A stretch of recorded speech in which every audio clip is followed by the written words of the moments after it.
നമ്മൾ വളരെ എളുപ്പത്തിൽ എങ്ങനെയാണ് വളരെ ടേസ്റ്റി ആയിട്ടുള്ളൊരു സാമ്പാർ ഉണ്ടാക്കാമെന്ന് നോക്കുന്നത്. ആദ്യം നമ്മൾ ചെയ്യേണ്ടത് ചൂടായൊരു ചീനച്ചട്ടിയിൽ വെളിച്ചെണ്ണ ഒഴിക്കുക.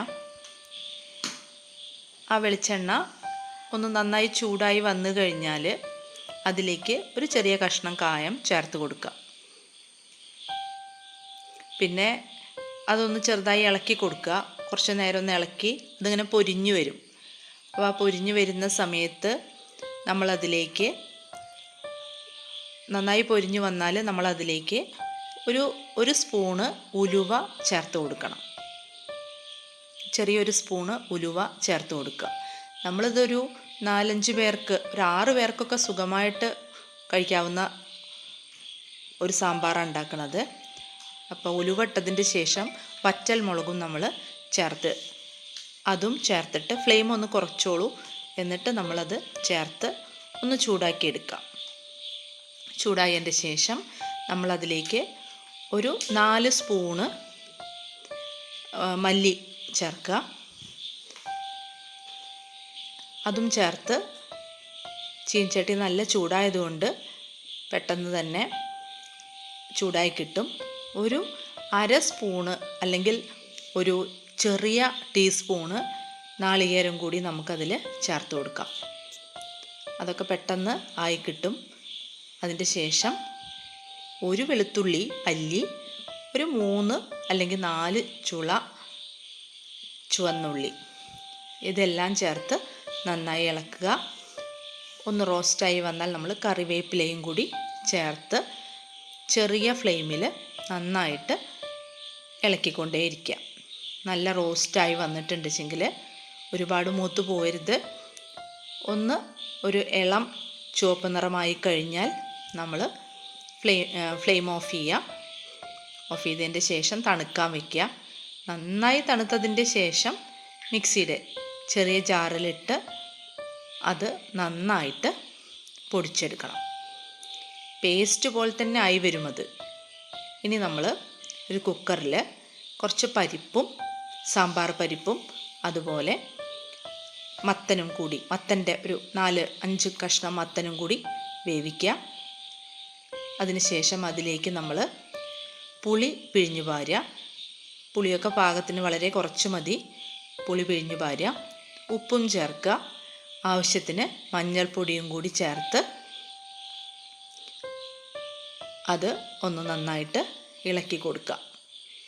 ഇനി നമ്മൾ അതിലേക്ക് ഒരു 2 തക്കാളി, 3 മുരിങ്ങക്കായ, എത്രയാണോ നമുക്ക് കഷ്ണം ഇഷ്ടമാണെങ്കിൽ കുറച്ച് അധികം കഷ്ണം ചേർത്ത് കൊടുക്കാം.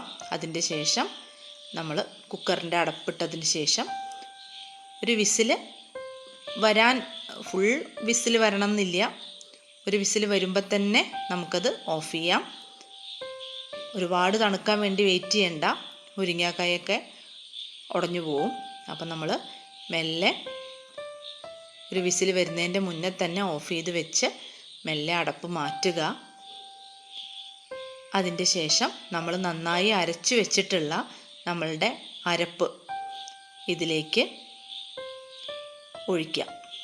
ഇനിയാണ് നമുക്ക് എത്ര വെള്ളമാണ് വേണ്ടതെന്ന് വെച്ചാൽ അതിനനുസരിച്ച്, ചിലവർക്ക് നല്ല വെള്ളം പോലെയുള്ള സാമ്പാറാവും ഇഷ്ടം, ചിലർക്ക് കുറച്ച് കട്ടിയുള്ള സാമ്പാറായിരിക്കും ഇഷ്ടം. എങ്ങനെയാണെന്ന് വെച്ചാൽ ആവശ്യത്തിന് തിളപ്പിച്ചാറിയ വെള്ളം ചേർക്കുക. അതിൻ്റെ ശേഷം ഒന്നും കൂടി വെയിറ്റ് ഇടാതെ കുക്കർ അടപ്പ് വെച്ച് അടയ്ക്കുക.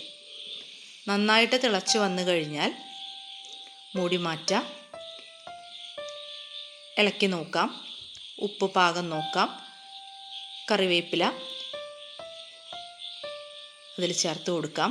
നമ്മൾ ആദ്യം ഉപയോഗിച്ച അതേ ചീനച്ചട്ടി തന്നെ നമുക്ക് വീണ്ടും വറവിടാനായിട്ട് എടുക്കാം. വളരെ കുറച്ച് വെളിച്ചെണ്ണ ഒഴിച്ചതിൻ്റെ ശേഷം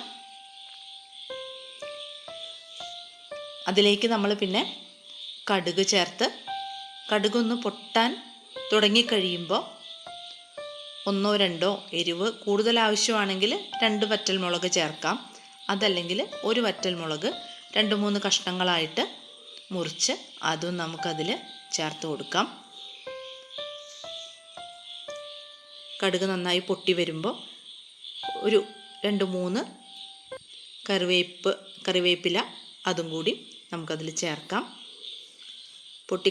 കടുക് പൊട്ടിക്കഴിയുമ്പോൾ കറിവേപ്പിലയും മുളകൊക്കെ ഒന്ന് മൂത്ത് വരുമ്പോൾ നമുക്കത് ആ വറവ് നമ്മളുടെ സാമ്പാറിലേക്ക് ഒഴിക്കാം.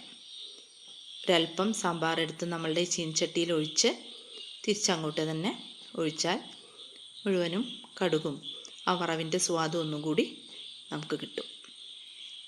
വളരെ എളുപ്പത്തിൽ നമുക്കിത് ചെയ്തെടുക്കാവുന്നതേ ഉള്ളൂ.